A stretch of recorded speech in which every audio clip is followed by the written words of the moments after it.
Hello my dear friends, hi, मैं सैयद साद आप सबको वेलकम करता हूं on my YouTube channel Roshi study. So हम डिस्कस कर रहे हैं इंडो इस्लामिक कल्चर में हिस्ट्री ऑफ अरेबिया, जो कि आपके एएमयू, जामिया मिल्लिया इस्लामिया और अदर वेरियस कॉम्पिटिटिव एग्जाम्स के लिए काफी ज्यादा इंपॉर्टेंट होने वाला है। देन प्रीवियस लेक्चर में हमने डिस्कस की थी बैटल ऑफ खैबर, जहां पर कि हमने इस बैटल से रिलेटेड इसका बैकग्राउंड, बैटल कैसे हुई और इस बैटल के क्या क्या रिजल्ट्स रहे थे, इसके बारे में एक डिटेल्ड डिस्कशन कंडक्ट किया था। अगर वो लेक्चर आप देखना चाहते हैं तो इस वीडियो के डिस्क्रिप्शन में जाकर प्ले लिस्ट के लिंक को फॉलो करें। बट नाउ अब हम बैटल ऑफ खैबर के बाद एक और बहुत ही इंपॉर्टेंट बैटल, जिसका नाम है बैटल ऑफ मुता, जो कि मुस्लिम्स और क्रिश्चियन के बीच में पहली बैटल थी, जहां पर के हम डिस्कस करेंगे इस बैटल के बैकग्राउंड के बारे में कि ये बैटल क्यों हुई, देन बैटल के ये कैसे हुई और इसके रिजल्ट्स के बारे में एक डिटेल्ड डिस्कशन कंडक्ट करेंगे।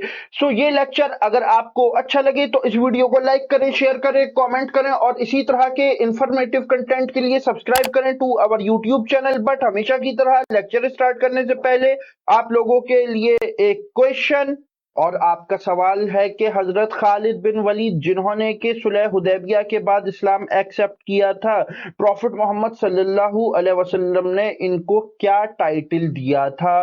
What is the title of हजरत खालिद इब्न वलीद रजी अल्लाह ताला अन्हु? इसके लिए आपके ऑप्शंस हैं ए सैफुल्ला, बी फारूक, सी सिद्दीक या फिर डी बाबे इल्म। कमेंट सेक्शन आपका है, इसका राइट आंसर वहां पर लिखो। हमेशा की तरह इसका सही आंसर मैं आपको बताऊंगा इस लेक्चर के लास्ट में। तो चलिए हम स्टार्ट करते हैं आज का अपना topic. So stay with us because there is a lot to know, a lot to discuss. So let's start my friends. Battle of Mutah, इसके पीछे क्या वजह रही, सबसे पहले हम यहाँ पर ये डिस्कस करने वाले हैं। Then my friends, battle of Mutah जो है ये इस्लामिक हिस्ट्री की एक बहुत ही सिग्निफिकेंट बैटल है, जो कि पहली कन्फ्रंटेशन थी, पहली क्लैश थी, पहली लड़ाई थी between the Muslims and Christians. Then आप सोच रहे हो शायद कि इसका नाम मुता क्यों है, तो मुता ये बेसिकली एक जगह का नाम है जो कि प्रेजेंट जॉर्डन में है, जैसा कि आप अपने स्क्रीन पर देख सकते हैं। ये सिचुएटेड है रिवर जॉर्डन के ईस्ट में।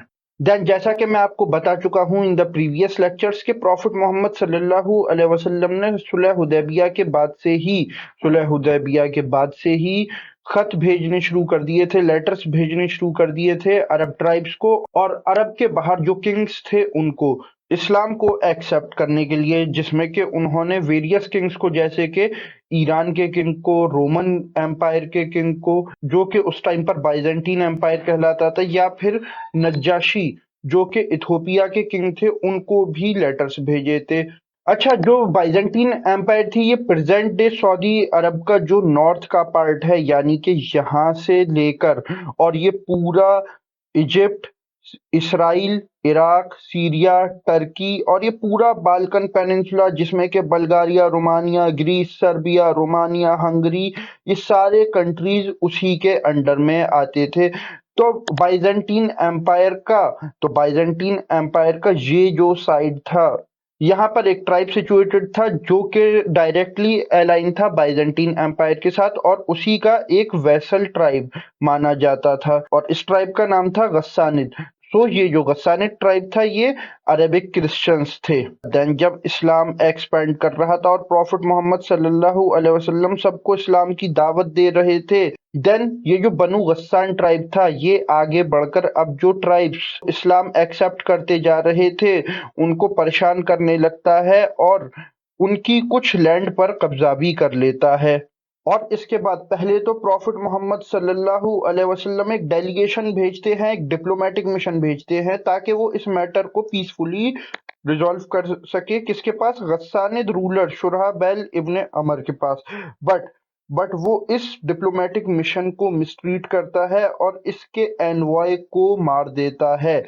और ये आप अच्छे से जानते हैं कि किसी भी डेलीगेशन के एनवॉय को मारने का मतलब होता है ऐलान जंग, जो कि उस टाइम पर यही समझा जाता था। और बनु गस्सान की इस हरकत के रिस्पॉन्स में प्रॉफिट मोहम्मद सल्लल्लाहु अलैहि वसल्लम एक मिलिट्री एक्सपेडिशन सेंड करने के लिए फैसला करते हैं, जिसमें कि वो अपने 3 सबसे करीबी कंपेनियंस को इस मिलिट्री एक्सपेडिशन की कमांड देकर भेजते हैं, और इसको लीड कर रहे थे हजरत ज़ैद इब्न हारिसा। और प्रॉफिट मोहम्मद सल्लल्लाहु अलैहि वसल्लम यहाँ पर ये भी फरमा देते हैं कि अगर ज़ैद इब्न हारिसा रजी अल्लाह ताला अन्हु शहीद हो जाएं तो इसको लीड करेंगे हजरत जाफर इब्न तैयार। देन अगर ये भी शहीद हो जाते हैं तो इसको उसके बाद लीड करेंगे हजरत अब्दुल्ला इब्न रवाहा। देन 629 एडी में जब मुस्लिम आर्मी मुता के बैटल ग्राउंड में पहुंचती है, और इस मुस्लिम आर्मी की टोटल स्ट्रेंथ थी 2500, तो ये वहां पर पहुंचकर ये देखते हैं कि जो बाइजेंटीन एम्पायर है उसकी जो टोटल आर्मी है ये 1.5 से 2 लाख की है। तो ये देखकर मुस्लिम्स यहाँ पर पहले तो डिसाइड करते हैं कि हम ये बैटल नहीं लड़ेंगे, बिकॉज यहाँ पर लड़ना सीधा अपनी मौत को दावत देना है। बट यहाँ पर कई मुस्लिम्स ये बोलते हैं कि एक मुसलमान को मरने से नहीं डरना चाहिए। यही सोचकर ये 2500 की आर्मी टकरा जाती है विद द बाइजेंटीन एम्पायर, जिसमें कि जो तीनों कमांडर्स थे हजरत ज़ैद इब्न हारिसा, हजरत जाफर इब्न तैयार और हजरत अब्दुल्ला इब्न रवाहा, वो इसमें शहीद हो जाते हैं। देन इन तीनों के शहीद हो जाने के बाद अब लोगों की नजर जाती है हजरत खालिद इब्न वलीद पर। नाउ अब ये हैं जो कि अब मुस्लिम आर्मी को लीड कर सकते हैं, क्योंकि इन्होंने बैटल ऑफ ओहद में भी मुसलमानों को हराया था।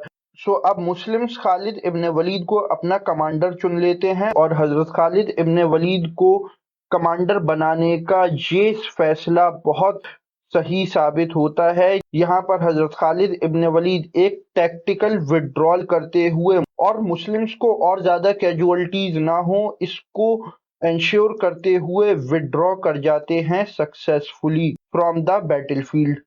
सो बैटल ऑफ मुता का आउटकम क्या रहा कि यहाँ पर मुस्लिम्स को टैक्टिकली विड्रॉल करना पड़ा, और यहाँ पर उनकी क्लियर विक्ट्री भी नहीं हुई और डिफीट भी नहीं हुई, बिकॉज आप खुद सोचो कि एक तरफ 2500 की आर्मी है और दूसरी तरफ 1.5 से 2 लाख की आर्मी है, और उसके बावजूद भी ये 2500 की आर्मी उस 2 लाख की आर्मी से लड़ रही है, और ये 2500 की आर्मी फिर भी बचकर निकल आई। तो जाहिर सी बात है ये इनकी डिफीट तो नहीं है। सो बैटल ऑफ मुता का एक बहुत बड़ा इम्पैक्ट तो ये हुआ कि न सिर्फ अरेबियन पेनिनसुला में मुस्लिम ब्रेवरी का लोहा मान लिया गया, बल्कि बाइजेंटीन एम्पायर ने भी मुस्लिम्स की ब्रेवरी को यहाँ पर काफी सराहा, और बैटल ऑफ मुता को एक सिग्निफिकेंट जीत के तौर पर देखा जाता है, जो कि मुस्लिम्स के कमिटमेंट थे उनको लेकर, और जिसने कि इस बात को भी इस्टेब्लिश किया कि मुसलमान अपने से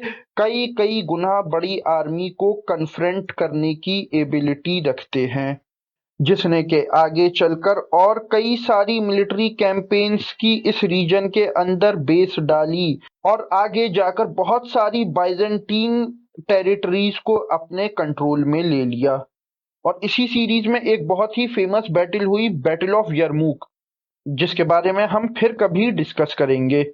सो अभी के लिए बस इतना ही। और आपका सवाल था कि प्रॉफिट मोहम्मद सल्लल्लाहु अलैहि वसल्लम ने हजरत खालिद बिन वलीद रजी अल्लाह ताला अन्हु को क्या टाइटल दिया था। तो माय फ्रेंड्स, इनको टाइटल दिया गया था सैफुल्लाह, यानी कि सोर्ड ऑफ अल्लाह। फारूक, ये हजरत उमर फारूक का टाइटल है। सिद्दीक, हजरत अबू बकर सिद्दीक का। और बाबे इल्म यानी कि गेट ऑफ नॉलेज, ये है हजरत अली का टाइटल। सो इसी नोट के साथ ये वीडियो मैं यहीं पर एंड करता हूँ। नेक्स्ट लेक्चर में हम डिस्कस करने वाले हैं अबाउट द कनक्विस्ट ऑफ मक्का, या जिसको फतेह मक्का भी बोलते हैं। देन ये लेक्चर अगर आपको अच्छा लगा हो तो इस वीडियो को लाइक करें, शेयर करें, कमेंट करें, और इसी तरह के इंफॉर्मेटिव कंटेंट के लिए सब्सक्राइब करें to our YouTube channel. Now I am Syed Saad signing off. Okay, bye.